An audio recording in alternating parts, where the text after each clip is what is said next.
yo quería era decirles que yo presido esta asociación y que vengo trabajando en esto de investigar y saber acerca de las relaciones sociales hace muchos años. Como ven, no soy ninguna jovencita, para lo cual hace muchos años que vengo trabajando, investigando, queriendo saber.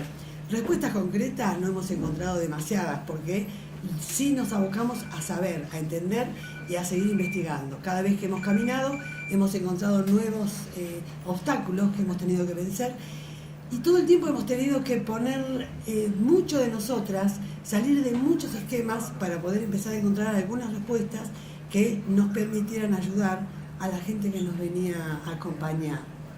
En principio, en este momento, yo no voy a dar ninguna charla ni teórica ni demás, porque eso lo dejo para la señora Claudia Jordán y Cristina Giuffre. Y lo que sí quería era contarles que en todos estos años Cristina y Claudia me vienen acompañando hace mucho tiempo en este derrotero de querer saber, de querer investigar, de querer entender cómo se puede ayudar a la gente. Y además de ellas dos, no quería dejar de contarles que tenemos un equipo maravilloso que nos está acompañando, con las cuales esto no hubiera sido posible. Una de las personas más que nos ha traído hasta acá, casi a la rastra, es Belén Alonso, que tiene una rigurosidad de trabajo. A mí me ha puesto a trabajar, creo que como nunca en los 40 años que vengo trabajando en esto. Tere, ¿dónde estás, Tere? Allá está Tere, que también es una de las históricas personas que viene trabajando con nosotros. Gabriela Viviani, que creo que está afuera todavía, que nos ha introducido en el tema de los fractales. Jessica La Cruz, que también está afuera, que se está integrando maravillosamente bien con nosotros, es creo que de las más nuevas que está acá. Gaby Núñez, que está allá, que a partir de dificultades muy serias viene acompañándonos y trabajando y aportando y poniendo cosas muy, muy importantes que nos permiten saber y entender un montón de cosas. Bueno, Eliana, ¿está Eliana acá? Acá. Eliana es mi hija. Y de todos mis hijos he logrado que una venga. Por lo menos que nos ayude a corregir semánticamente, a trabajar, a saber que no nos tragamos ningún punto, ninguna coma, ni cometemos errores, ¿verdad? Para eso. Y que nos tortura preguntas también. Y que nos tortura preguntas también es verdad. Nancy Velázquez, que está acá, que me ha prometido ser tan mala como yo, porque todo el mundo dice que yo soy muy mala, y ella quiere ser tan mala como yo. Y a mí me da mucha alegría que alguien quiera ser mala como yo. Roxana, ¿dónde estás, Rox? Acá, Roxana, que nos permite entender matemática y física cuántica. Y Vanessa Trosch, que no está, creo que no llegó todavía, que nos permitió empezar a entender el mundo del arte y poder incorporar una mirada que tiene que ver con lo artístico, con otro tipo de sensibilidades, que nos ha permitido desplegar esta figura que trabajamos de un modo mucho más ético, sería casi, digamos. Y me queda Laura Gamalson, que es una niña que yo conozco hace mucho tiempo, y que verdaderamente la he visto cambiar y crecer como pocas veces doy cuenta de alguien que realmente ha batallado consigo mismo, que ha logrado cosas hermosas. Laura, te tengo que decir eso porque realmente te he visto cambiar mucho, mucho, y estoy muy contenta y también agradecida a ustedes que nos hayan traído hasta acá. Así que bueno, yo no tengo mucho más para decir, porque si no me pongo a hablar me van a tener que echar. Quiero decir que Claudia va a seguir contándoles un poco lo que hacemos, de dónde venimos, por cuáles obstáculos hemos tenido que transitar, y Cristina es la que va a hablar acerca de en qué momento estamos y qué cosas estamos trabajando e investigando en este momento. Así que gracias por estar acá, muchas gracias a todos, nada más.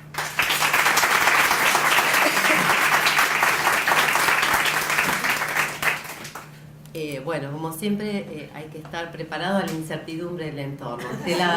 Me había prometido que ella iba a hablar de la prehistoria, y yo iba a hablar de la historia, es decir, de cuando se inició la escritura. Pero bueno, ella habló del presente, con lo cual yo voy a ver qué hago. Bueno, un poco contarles cómo nos conformamos como equipo. Si bien las chicas que nos acompañan hoy nos han aportado horrores, ha transitado mucha gente en el equipo y todo el tiempo hemos tenido que tratar de desarmar la formación de base que teníamos. Es decir, todos venimos con una formación académica del orden del positivismo, que básicamente tiende a que la ciencia es de una manera y no es de otra, a definir, a enmarcar y a decir qué es la realidad, porque en definitiva la ciencia se ocupa de eso, decir qué es la realidad, cómo tenemos que verla, cuáles son los alcances, dónde se comienza, dónde se termina.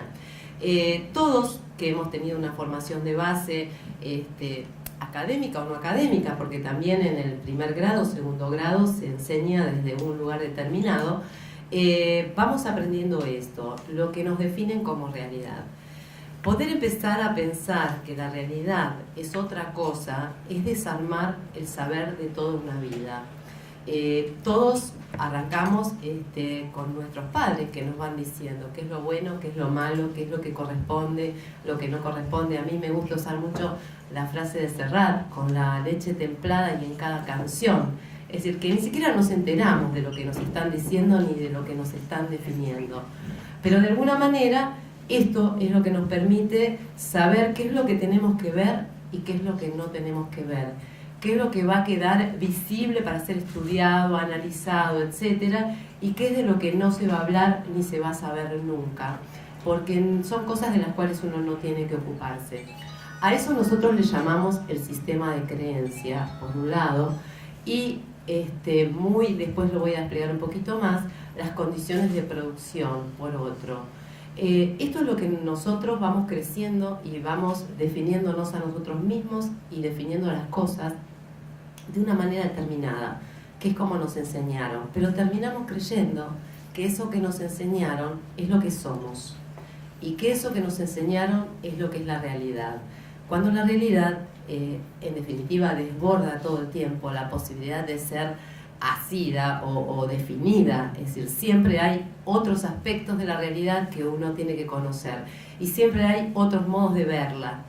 Entonces, bueno, arrancar tratando de desarmar eso, que así como yo se los cuento parece una pavada, pero en realidad son años y años que uno tiene que poder sacarse de encima lo que aprendió, sacarse de encima de lo que corresponde, lo que no corresponde, lo que es válido, lo que no es válido. Fíjense una tontera, ¿no? Por ejemplo, imagínense que uno muchas veces tiene ganas de festejar la Navidad con sus amigos, pero no corresponde. La Navidad se festeja con la familia, con los padres o con lo que uno esté acostumbrado. Eso es así y es incuestionable. Imagínense lo difícil que es tomar esa pequeña decisión de decir, yo tengo ganas de otra cosa, o a mí me gustaría otra cosa, o esto podría ser de otra manera. Imagínense lo que es desarmar saberes académicos. Si desde una pavada así, tan simple, nos cuesta horrores hacer un cambio, imagínense lo que es frente a un saber académico y a lo que todo el mundo define como lo válido. Y que además todo aquello que no está dentro de ese marco es entendido como poco serio. Entonces hemos tenido que batallar desde entonces, yo que soy muy joven, no tanto como Estela, hace unos muchos años que estoy en el equipo, y lleva muchísimo tiempo desarmar eso, y lleva muchísimo tiempo lograr que uno pueda ser escuchado con la seriedad del trabajo de investigación y de horas y horas de trabajo, tanto en el área de lo práctico como en el área de lo teórico. Entonces, realmente el agradecimiento que Estela le hacía a las chicas es totalmente válido porque nunca hemos logrado poder estar sentados contándoles nuestra experiencia de esta manera. Siempre más bien tuvimos que batallar. Así que bueno, un poco en esto que yo contaba es poder definir, nosotros estamos como dentro de la salud, la enfermedad y todo eso, o incluso dentro de las conductas, ¿no? Lo normal o lo no normal, ¿no? Y uno se pregunta, ¿qué es lo normal? Entonces, si uno se pone a ver de dónde sale una norma no es otra cosa que una estadística, ¿sí? Es el promedio entre el desvío mayor, el desvío menor y la mayor concentración. Entonces se saca una ecuación. De ahí se define una norma. Y de la norma se define qué es lo normal. Con lo cual, lo normal es lo que acostumbramos a hacer la mayoría, ¿sí? Y lo que está por fuera de eso, el desvío, sería lo anormal. Entonces, si partimos de ahí, en que una norma no define nada, y estamos acostumbrados a dirimirnos en si es normal, no es normal, si lo que hice es correcto, si es poder abordar las cosas desde, a ver, en qué condiciones, de qué manera, en qué situación esto fue dado. Nosotros en general trabajamos con cuadros que se escapan bastante de la norma, tanto en los cambios de actitudes o de vida como en los cambios químicos que la gente hace para poder recuperar su salud. Y en general tenemos estas sorpresas, que los cuadros se nos van de la norma. Ese irse de la norma implicó mucho esfuerzo, tanto de la gente, del equipo, como de la persona que tuvo que transitar eso. Pero bueno, nosotros nos conformamos con que se pueda ir de la norma y no haga el proceso esperable o definido por la ciencia, digamos, el determinismo, porque muchas veces esto es lo que nos mata, ¿no? El determinismo muchas veces nos define una realidad que nos deja en un callejón sin salida. Ahora, si uno empieza a probabilizar que hay otras opciones, que hay otras posibilidades, entonces podemos empezar a recorrer otros caminos. El determinismo cae y las posibilidades son múltiples. Nosotros apostamos todo el tiempo a eso, a que podamos encontrar nuevos caminos. En una oportunidad, en un taller, me acuerdo que yo había armado un laberinto. Y en el laberinto había distintas opciones. Era muy gracioso, porque todos iban a la puerta que estaba cerrada. Y a nadie, pero absolutamente a nadie, se le ocurrió, por ejemplo, levantar la pierna y pasar por encima de una cintita que había, que estaba a la altura de los pies, había una cintita. A nadie se le ocurrió, aunque el camino estaba marcado. Todos iban y se paraban frente a la puerta, que era una puerta cerrada, real y concreta, que estaba cerrada con llave, y todos buscaban la salida por ahí. Y la otra opción que iban encontrando era recorrerlo y volvían a entrar en el mismo circuito.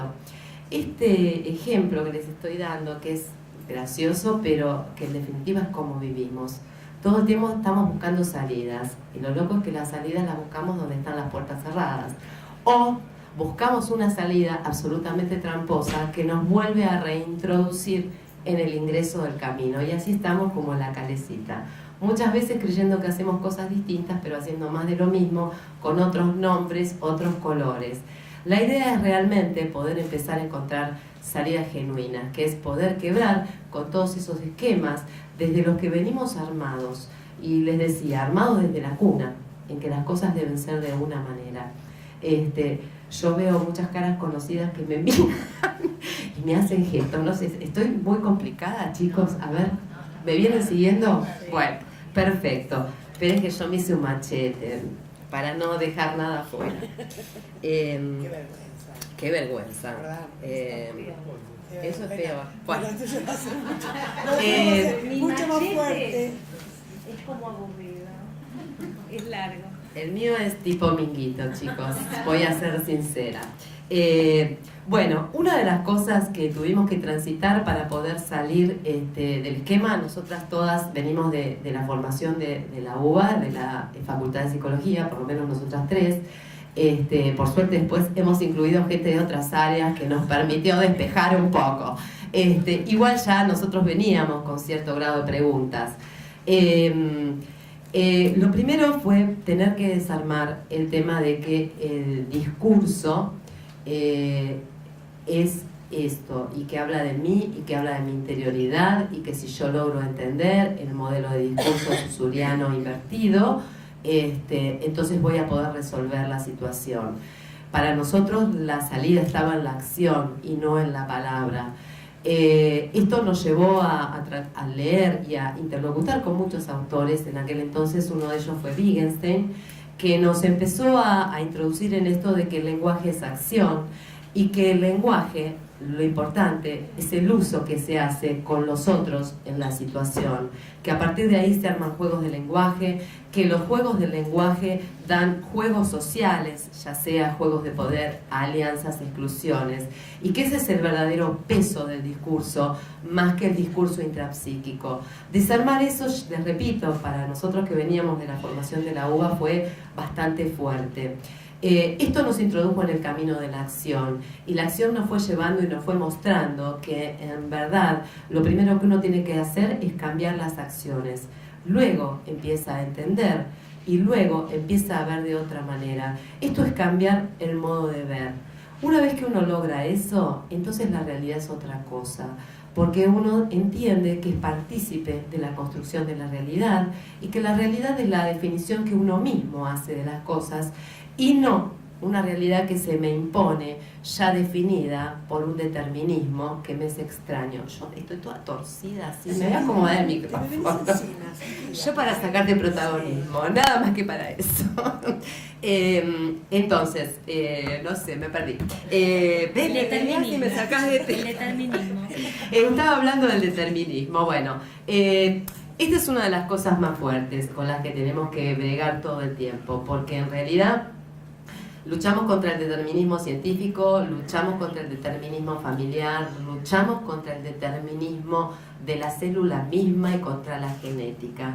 ¿Por qué? Porque nosotros venimos entendiendo que hay una ciencia que define que nada es determinante, sino que las cosas tienen que ver con las condiciones de entorno. Y ahí es donde, de alguna manera, nosotros trabajamos siempre en lo que llamamos condiciones de producción. Las condiciones de producción, que después lo va a explicar más Cristina, ¿no? O arranco yo. Vos lo vas a desarrollar. Bueno, las condiciones de producción es algo que nos aportó Estela hace muchos años, porque ella venía del cine, con lo cual sabía lo que pasaba en el backstage. Es decir, no lo que vemos, sino del backstage, pero eso lo va a desarrollar más Cristina y no le quiero robar protagonismo a mi amiga. Estas condiciones de producción es lo que nos queda todo el tiempo invisibilizado. Nosotros no vemos dos cosas. Una, lo que tenemos normalizado, ¿sí? Lo que hacemos todos los días y está tan cotidiano que nos queda por fuera de la vista, y lo que aportamos nosotros mismos. Esto es la gran batalla cuando alguien viene a trabajar. Nadie ve lo que hace, siempre ve lo que el otro le devuelve. Y esto también es parte de la formación que tenemos. Es decir, nosotros siempre miramos de la nariz para afuera o de la nariz hacia adentro. Nunca las dos cosas en una combinación y en un diálogo permanente. Siempre o soy yo y mi intrapsiquismo y mis problemas y demás, o es el otro que nunca es cuánto hay de mí, cuánto hay del diálogo con el contexto y el entorno que me rodea, cuánto construyo yo a lo que me sucede y cuánto lo que me sucede me condiciona. Es decir, es un diálogo permanente, me condiciona si me permito condicionar, porque si genero algo distinto voy a tener algo más interesante. Esto habla del determinismo. Nadie es, sino uno se construye sistemáticamente. Por ejemplo, yo que estoy acá en este momento charlando con ustedes, en otro momento estoy de otra manera y soy de otra manera de acuerdo a la situación y a lo que se me genere. Puedo ser más tensa, puedo ser más rígida, puedo ser más mala, o nunca tan mala como Caserta y como Nancy Velázquez, pero bueno,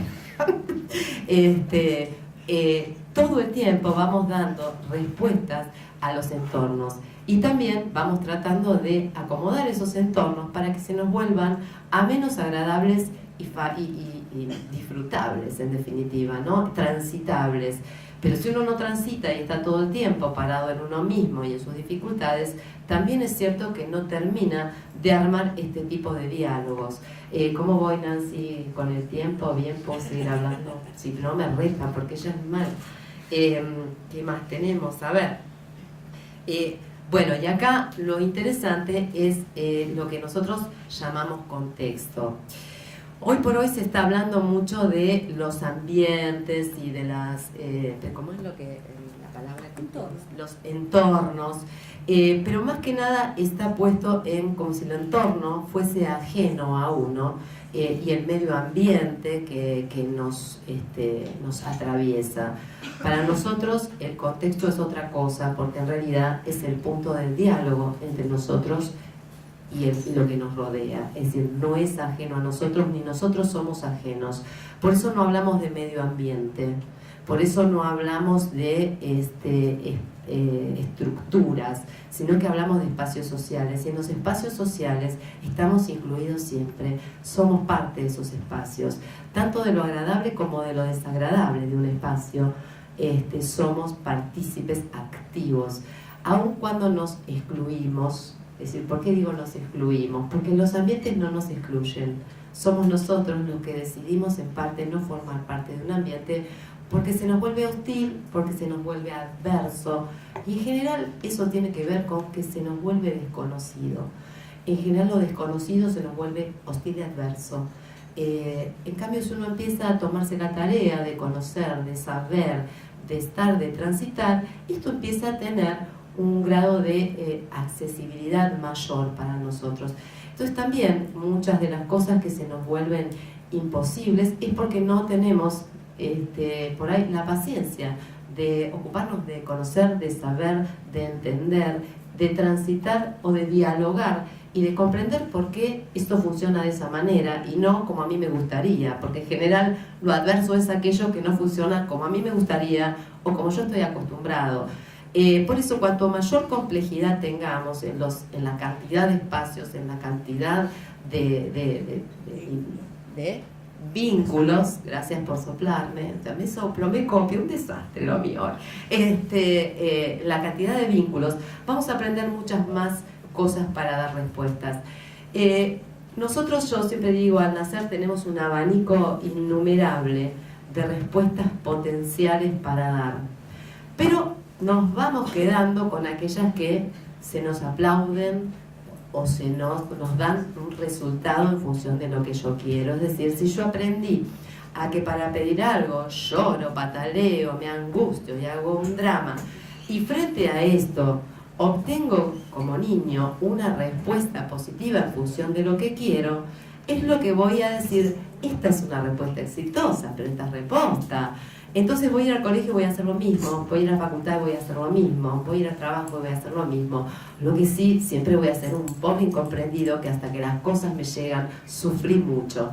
Y eso es lo que voy a empezar a construir como una idea de mí mismo. Pero en realidad yo tenía un potencial enorme de posibilidades de pedir lo que quería.